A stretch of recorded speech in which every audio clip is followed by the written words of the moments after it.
FIUGP management principles and application first സെമ്മിൽ വരുന്ന major പേപ്പറാണ്. അതിൻ്റെ ക്വസ്റ്റ്യൻ പേപ്പർ ഡിസ്കഷനാണ് നമ്മൾ ഈ ഒരു വീഡിയോയിൽ കൂടി ഉദ്ദേശിക്കുന്നത്.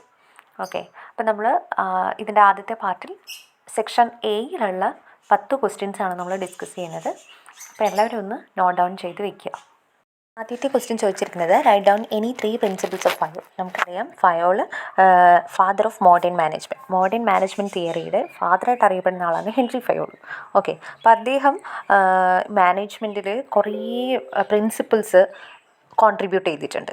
അതിലേതെങ്കിലും ഒരു 3 നമ്മളുടെ അടുത്ത് എഴുതാൻ പറഞ്ഞിരിക്കുന്നത്. ഓക്കെ, അപ്പോൾ നമുക്ക് അറിയാം ടോട്ടൽ 14 പ്രിൻസിപ്പിൾസാണ് അദ്ദേഹം കോൺട്രിബ്യൂട്ട് ചെയ്തിട്ടുള്ളത്. അതിലേതെങ്കിലും 3 നമുക്ക് ഏറ്റവും നന്നായിട്ട് അറിയാവുന്ന 3 അറ്റൻഡ് ചെയ്താൽ മതി. ഓക്കെ, നമുക്ക് ജസ്റ്റ് ഇപ്പോൾ 3 ഏതെങ്കിലും ഒരു 3 പ്രിൻസിപ്പിൾസ് ഒന്ന് നമുക്ക് ഡിസ്കസ് ചെയ്യാം. അപ്പോൾ ആദ്യത്തേതെന്ന് പറയുന്നത് ഡിവിഷൻ ഓഫ് വർക്കാണ്. According to this principle the work should be divided into different parts and each part should be entrusted to the most suitable person to do it. അതായത് ഈ ഒരു പ്രിൻസിപ്പിൾ പ്രകാരം എന്താ പറയുന്നത്, വർക്ക് ഡിവൈഡ് ചെയ്യണമെന്നാണ് പറയുന്നത്. Different പാർട്ടായിട്ട്, അതായത് ഒരു വലിയ ജോബിനെ നമ്മൾ ഡിഫറെൻറ്റ് പാർട്ടായിട്ട് നമ്മൾ ആദ്യമേ ഡിവൈഡ് ചെയ്യാം. എന്നിട്ട് ഓരോ പാർട്ടും ചെയ്യാനായിട്ട് ഏറ്റവും സ്യൂട്ടബിൾ ആയിട്ടുള്ള പേഴ്സൺ ആരാണോ അവരെ അത് ഏൽപ്പിച്ചു കൊടുക്കുക.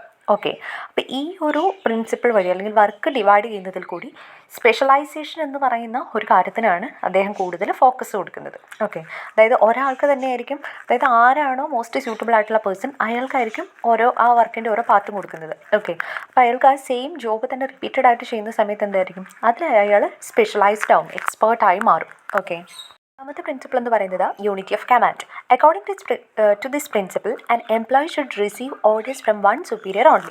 അപ്പോൾ യൂണിറ്റി ഓഫ് കമാൻഡിൽ അദ്ദേഹം പറയുന്നത് എന്താണെന്ന് വെച്ചാൽ, നമുക്കറിയാം സുപ്പീരിയർ ഓഫീസേഴ്സ് ഉണ്ടായിരിക്കും, അതിനിടയിൽ സബോർഡിനേറ്റ് എംപ്ലോയീസും ഉണ്ടായിരിക്കും അല്ലേ. അപ്പോൾ ഈ സബോർഡിനേറ്റിന് ഒരു സുപ്പീരിയർ മാത്രമേ ഉണ്ടാവാൻ പാടുള്ളൂ. ഓക്കെ, അപ്പോൾ ഒരു പർട്ടിക്കുലർ എംപ്ലോയി ഒരു സുപ്പീരിയർ ഓഫീസറിൻ്റെ കയ്യിൽ നിന്ന് മാത്രമേ ഓർഡേഴ്സ് റിസീവ് ചെയ്യാൻ പാടുള്ളൂ. അപ്പോൾ അവിടെ എന്ത് വരില്ല, കൺഫ്യൂഷൻസും കാര്യങ്ങളും വരില്ല. ഒന്നിൽ കൂടുതൽ മേലധികാരികൾ നമ്മുടെ മുകളിൽ വന്നാൽ എന്തായിരിക്കും, ആ ഓരോ സുപ്പീരിയേഴ്സും അവരുടേതായിട്ടുള്ള ഡിഫറെൻ്റ് ആയിട്ടുള്ള വ്യൂ പോയിൻറ്റ്സിലായിരിക്കും ഓരോ കാര്യങ്ങളും പറയുക. ഓക്കെ, അപ്പോൾ അവിടെ കോൺട്രറീസ് വരാനായിട്ടുള്ള ചാൻസ് അവിടെയുണ്ട്, കോൺഫ്ലിക്റ്റ് റൈസ് ചെയ്യാനായിട്ടുള്ള ചാൻസ് അവിടെയുണ്ട്. അപ്പോൾ ഒരു എംപ്ലോയി ഓർഡേഴ്സ് റിസീവ് ചെയ്യേണ്ടത് അല്ലെങ്കിൽ കമാൻഡ്സ് റിസീവ് ചെയ്യേണ്ടത് ഒരേ ഒരു സുപ്പീരിയറിൽ നിന്നായിരിക്കണമെന്നാണ് ഈ ഒരു പ്രിൻസിപ്പിളിൽ ഉദ്ദേശിക്കുന്നത്. പ്രിൻസിപ്പിളിനോട് സിമിലറായിട്ട് വരുന്ന വേറൊരു പ്രിൻസിപ്പിളാണ് unity of direction. According to this principle, there should always exist one head and one plan for a group of activities having the same objective. അപ്പോൾ ഇവിടെ നമ്മൾ ഫോക്കസ് കൊടുക്കേണ്ട അല്ലെങ്കിൽ സ്ട്രെസ് കൊടുക്കേണ്ട ടേം എന്ന് പറയുന്നത് one head and one plan. അതായത് ഒരു വ്യക്തിക്ക് അല്ലെങ്കിൽ ഒരു ഹെഡിന് ഒരു പ്ലാൻ വെച്ചിട്ടായിരിക്കണം അവർ മുന്നോട്ട് പോകേണ്ടത്. ഓക്കെ, അപ്പോൾ നമ്മൾ കുറേ ആക്ടിവിറ്റീസിൻ്റെ ആയിരിക്കും ഗ്രൂപ്പായിട്ടായിരിക്കും നമ്മൾ ചെയ്യുന്നത്. അപ്പോൾ ഒരു ഗ്രൂപ്പിന് അല്ലെങ്കിൽ ഒരു ഹെഡിന് ഒരു പ്ലാൻ ആയിരിക്കണം ഉണ്ടായിരിക്കേണ്ടത്. ഒന്നിൽ കൂടുതൽ പ്ലാൻസ് വന്നാൽ അവിടെ എന്ത് സംഭവിക്കും, അവിടെ കോൺഫ്ലിക്റ്റ് സംഭവിക്കും. ഓക്കെ, ഏതാണ് ഫസ്റ്റ് അറ്റൈൻ ചെയ്യേണ്ടത്, അങ്ങനെയുള്ള കോൺഫ്ലിക്റ്റുകൾ അവിടെ അറൈസ് ചെയ്യും. സോ ഒരു ഹെഡിന് ഒരു പ്ലാൻ എന്നുള്ള രീതിയിൽ മുന്നോട്ട് പോകുന്നതായിരിക്കും നല്ലത്. അപ്പോൾ ഡയറക്ഷൻസ് എന്ന് പറയുന്നത് ഒന്ന് മാത്രമായിരിക്കണം. ഓക്കെ, ഇപ്പോൾ സെയിം ഒബ്ജക്റ്റീവുള്ള ഒരു സിംഗിൾ പ്ലാൻ ആയിരിക്കും എപ്പോഴും നല്ലതെന്നാണ് ഫയോൾ അഭിപ്രായപ്പെടുന്നത്. Second question, write a note on MBO. MBOയുടെ ഫുൾ ഫോം ആദ്യമേ പഠിച്ചു വയ്ക്കുക, മാനേജ്മെൻറ്റ് ബൈ ഒബ്ജക്റ്റീവ്സ് എന്നാണ്. ഓക്കെ, ഇനി ഈ ഒരു കോൺസെപ്റ്റ് ഇൻട്രൊഡ്യൂസ് ചെയ്തത് പീറ്റർ എഫ് ഡ്രക്കർ എന്ന് പറയുന്ന ഒരാളാണ്. സോ അദ്ദേഹത്തിൻ്റെ പേരും ഒന്ന് പഠിച്ചു വയ്ക്കണം. അപ്പോൾ it is introduced by Peter F Drucker എന്ന് പറയുന്ന സെൻറ്റൻസ് നിങ്ങൾ MBOയുടെ ഏത് ക്വസ്റ്റ്യൻ വന്നാലും നമുക്കിത് എഴുതാൻ പറ്റുന്നതാണ്. ഇനി പീറ്റർ എഫ് ഡ്രക്കർ MBO എന്ന് പറയുന്ന കോൺസെപ്റ്റ് കൊണ്ട് എന്താണ് ഉദ്ദേശിക്കുന്നതെന്ന് ഡിഫൈൻ ചെയ്തിട്ടുണ്ട്. According to him, management by objectives is a process in which managers and employees work together to identify, plan and achieve specific goals within a given time frame. അതായത് MBOന് ഒരു പ്രോസസ്സായിട്ടാണ് Peter F Drucker define ചെയ്യുന്നത്. അപ്പോൾ ഈ ഒരു പ്രോസസ്സിൽ എന്താ ചെയ്യുന്നത്, മാനേജേഴ്സും എംപ്ലോയീസും ഒരുമിച്ച് വർക്ക് ചെയ്യുന്നു. ഒരുമിച്ച് വർക്ക് ചെയ്യുന്ന എന്തിനൊക്കെ വേണ്ടിയിട്ടാണ്, അതായത് അവർക്ക് ഒരു ഗിവൺ പീരീഡ് ഉണ്ടായിരിക്കും, അവർക്ക് തന്നിരിക്കുന്ന ആ ഒരു ടൈം ഫ്രെയിമിനുള്ളിൽ നമുക്ക് ഓർഗനൈസേഷൻ്റെ കുറച്ച് സ്പെസിഫിക് ആയിട്ടുള്ള ഗോൾസ് ഉണ്ട്. അപ്പോൾ ആ ഗോൾ അച്ചീവ് ചെയ്യണം. അപ്പോൾ ഗോൾ എന്തൊക്കെയാണ്, അതിന് ആ ഒരു ഗോളിലേക്ക് നമ്മൾ എത്തിച്ചേരണം എന്നുണ്ടെങ്കിൽ അത് എന്തൊക്കെ ഗോൾസ് വേണം എന്നുള്ളത് നമ്മൾ ഐഡൻറ്റിഫൈ ചെയ്യുക, പ്ലാൻ ചെയ്യുക, അച്ചീവ് ചെയ്യുക. അപ്പോൾ ഇത്രയും കാര്യങ്ങൾക്ക് വേണ്ടിയിട്ട് എംപ്ലോയീസും മാനേജേഴ്സും ഒരുമിച്ച് വർക്ക് ചെയ്യുന്ന ഒരു പ്രോസസ്സ്, അതിനെയാണ് മാനേജ്മെൻറ്റ് ബൈ ഒബ്ജക്റ്റീവ്സ് എന്ന് പറയുന്നത്. ഇതായിട്ട് ചോദിച്ചിരിക്കുന്നത് ഡെലിഗേഷൻ ഓഫ് അതോറിറ്റീനെ ഡിഫൈൻ ചെയ്യാനാണ് പറഞ്ഞിരിക്കുന്നത്. It is the process of transferring decision making power and responsibility from a superior to a subordinate. അതായത് ഇതൊരു പ്രോസസ്സാണ്. ഡിസിഷൻ മേക്കിംഗ് പവറും റെസ്പോൺസിബിലിറ്റിയും ട്രാൻസ്ഫർ ചെയ്യുന്ന ലോവർ ലെവലിലേക്ക് ട്രാൻസ്ഫർ ചെയ്ത് കൊടുക്കുന്ന ഒരു പ്രോസസ്സാണ് ഡെലിഗേഷൻ ഓഫ് അതോറിറ്റി. ഇപ്പോൾ ഒരു സുപ്പീരിയർ ഓഫീസറിൻ്റെ കയ്യിൽ നിന്നും അയാൾക്ക് മാത്രമുള്ള ആ ഡിസിഷൻ മേക്കിംഗ് പവറും റെസ്പോൺസിബിലിറ്റിയും അയാളുടെ താഴെ വർക്ക് ചെയ്യുന്ന സബോർഡിനേറ്റ് എംപ്ലോയീസിലേക്ക് ട്രാൻസ്ഫർ ചെയ്ത് കൊടുക്കുന്ന പ്രോസസ്സിനെയാണ് ഡെലിഗേഷൻ ഓഫ് അതോറിറ്റി എന്ന് പറയുന്നത്. ഈ ഡെലിഗേഷൻ്റെ ഗോൾ എന്താണെന്ന് വെച്ചാൽ to ensure that task are performed smoothly and effectively. അപ്പോൾ ഈ ഒരു ഡെലിഗേഷൻ കൊണ്ട് ഉദ്ദേശിക്കുന്നത് എന്താണ്? ആ ഒരു ഓർഗനൈസേഷനിൽ ഓരോ വർക്കിനും ഡിഫറെൻറ്റ് ടാസ്ക്കായിട്ട് നമ്മൾ ഡിവൈഡ് ചെയ്തിട്ടുണ്ടായിരിക്കും. അപ്പോൾ അതെല്ലാം തന്നെ വളരെ സ്മൂത്തായിട്ടും എഫക്റ്റീവായിട്ടും എന്ത് ചെയ്യാൻ പറ്റണം? അത് പെർഫോം ചെയ്യാനായിട്ട് സാധിക്കണം. അപ്പോൾ ആ ഒരു എഫക്റ്റീവ് പെർഫോമൻസ് എൻഷുർ ചെയ്യുക എന്നുള്ള ഉദ്ദേശത്തോടു കൂടിയിട്ടാണ് ഡെലിഗേഷൻ ഓഫ് അതോറിറ്റി ചെയ്യണമെന്ന് പറയുന്നത്. ഫോർത്ത് ക്വസ്റ്റ്യൻ ചോദിച്ചിരിക്കുന്നത് what are the key steps involved in the organizing process. Organization എന്ന് പറയുന്ന ചാപ്റ്ററിൽ വരുന്ന ഒരു കാര്യമാണിത്. ഇപ്പോൾ ഓർഗനൈസേഷൻ ആസ് എ പ്രോസസ്സ്, അതായത് ഓർഗനൈസേഷൻ നമ്മൾ പ്രോസസ്സ് എന്നുള്ള രീതിയിൽ ഡിഫൈൻ ചെയ്യുന്നുണ്ട്. അപ്പോൾ ഒരു പ്രോസസ്സ് എന്ന് പറയുമ്പം അതിനകത്ത് എന്തൊക്കെ സ്റ്റെപ്സാണ് ഇൻവോൾവ്ഡ് ആവുന്നത് എന്നതാണ് ക്വസ്റ്റ്യൻ ചോദിച്ചിരിക്കുന്നത്. അപ്പോൾ ആദ്യമായിട്ട് ഒബ്ജക്റ്റീവ്സ് ഒക്കെ ഡിറ്റർമൈൻ ചെയ്യുക. ഒന്നാമത്തെ സ്റ്റെപ്പ് എന്ന് പറയുന്നത് ഡിറ്റർമിനേഷൻ ഓഫ് ഒബ്ജക്റ്റീവ്സ്, ഓർഗനൈസേഷൻ്റെ ഒബ്ജക്റ്റീവ്സ് എന്തൊക്കെയാണെന്നുള്ളത് ഐഡൻറ്റിഫൈ ചെയ്യുക. രണ്ടാമത്തേത് ഡിറ്റർമൈനിങ് ദ ആക്ടിവിറ്റീസ്, ആ ഒരു ഒബ്ജക്റ്റീവ്സ് നമുക്ക് അച്ചീവ് ചെയ്യണം. അപ്പോൾ അതിലേക്ക് വേണ്ടിയിട്ട് നമുക്ക് എന്തൊക്കെ ആക്ടിവിറ്റീസ് ചെയ്യണം എന്നുള്ളത് ഡിറ്റർമൈൻ ചെയ്യുക. Then grouping of activity, similar നേച്ചറിലുള്ള ആക്ടിവിറ്റീസ് ഒക്കെ നമ്മൾ എന്ത് ചെയ്യുക? ഗ്രൂപ്പ് ചെയ്യുക. Then assigning duties to different persons. ഇനി ആ ഗ്രൂപ്പ് ചെയ്തിട്ടുള്ള ഓരോ ആക്ടിവിറ്റിയും നമ്മൾ എന്ത് ചെയ്യുക? ഡിഫറെൻ്റ് ആയിട്ടുള്ള ഓരോ എംപ്ലോയീസിലേക്ക് നമ്മൾ ആ ഡ്യൂട്ടീസൊക്കെ അവർ ചെയ്യേണ്ട ഡ്യൂട്ടി എന്തൊക്കെയാണ്, അവരെന്തൊക്കെ ആക്ടിവിറ്റി ചെയ്യണം എന്നുള്ളത് അവർക്ക് ഡ്യൂട്ടീസ് അസൈൻ ചെയ്ത് കൊടുക്കുക. പിന്നെ അടുത്തത് പറയുന്നത് ഡെലിഗേറ്റിംഗ് അതോറിറ്റിയാണ്.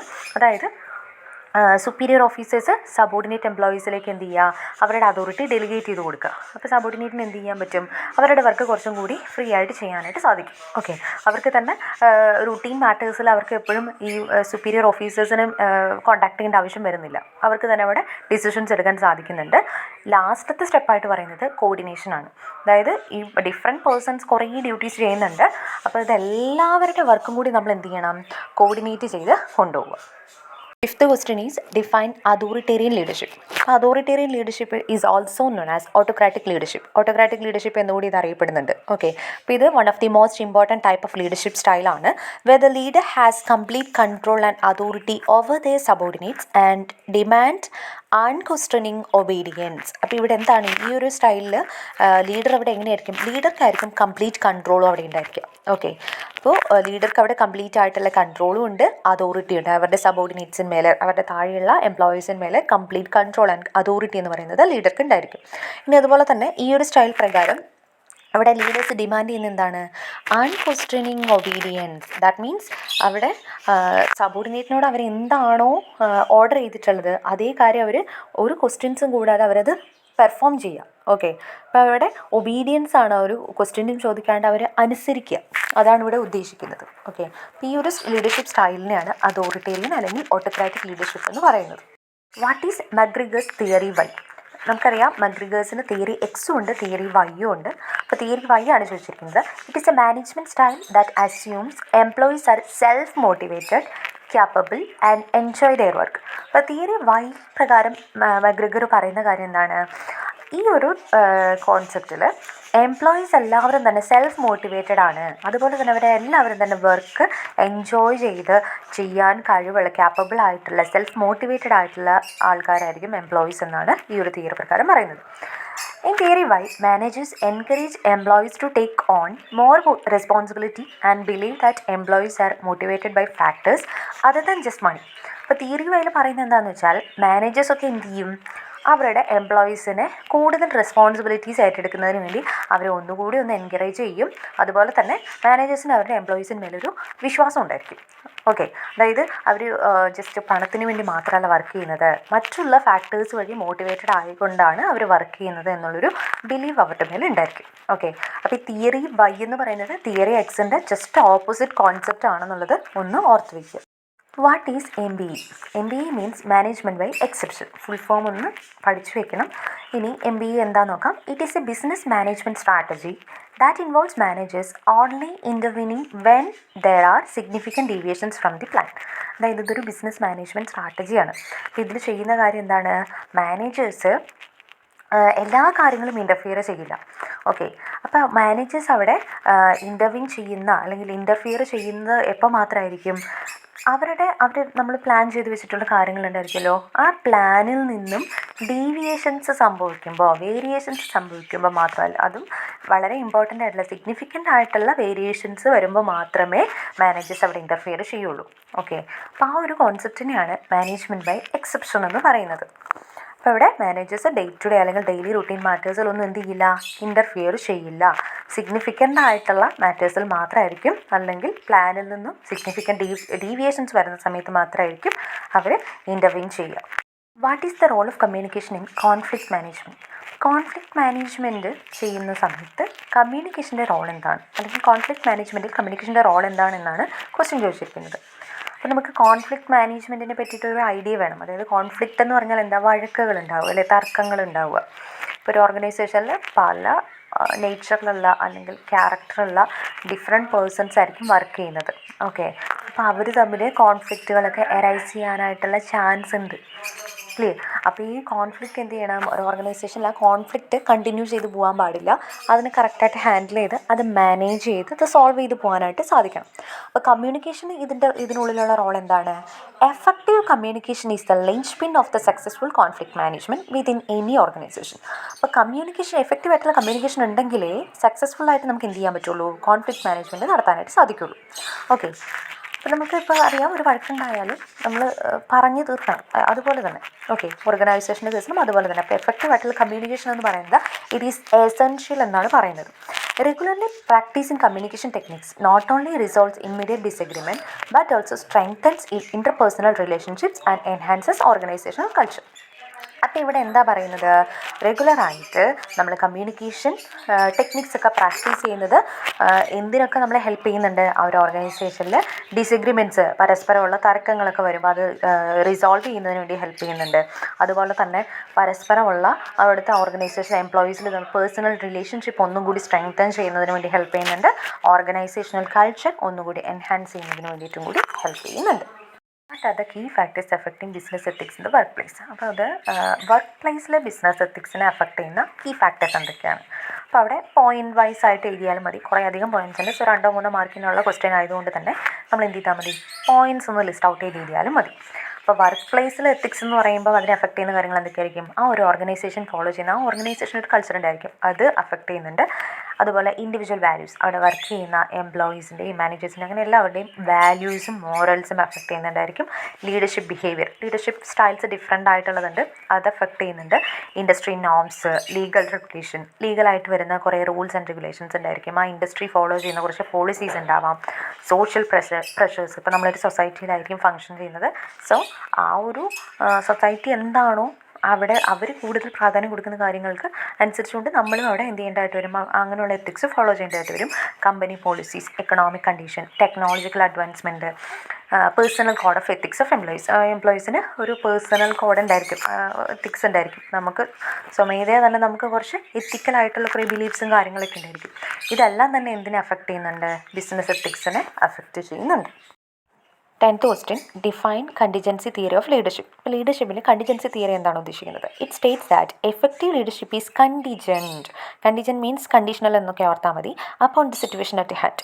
അതായത് ലീഡർഷിപ്പ് എന്ന് പറയുന്നത് കണ്ടീഷണൽ ആണ്, അതായത് കണ്ടീഷൻസിന് വിധേയമാണ് എന്നാണ് പറയുന്നത്. ഓരോ സിറ്റുവേഷൻ അനുസരിച്ചുകൊണ്ടും ലീഡർഷിപ്പിൻ്റെ എഫക്റ്റീവ്നെസ്സിൽ എന്ത് വരാം, ആ ഒരു അത് എഫക്റ്റീവ് ആകുന്നതിൽ മാറ്റങ്ങൾ സംഭവിക്കാനായിട്ടുള്ള ചാൻസ് അവിടെയുണ്ട്.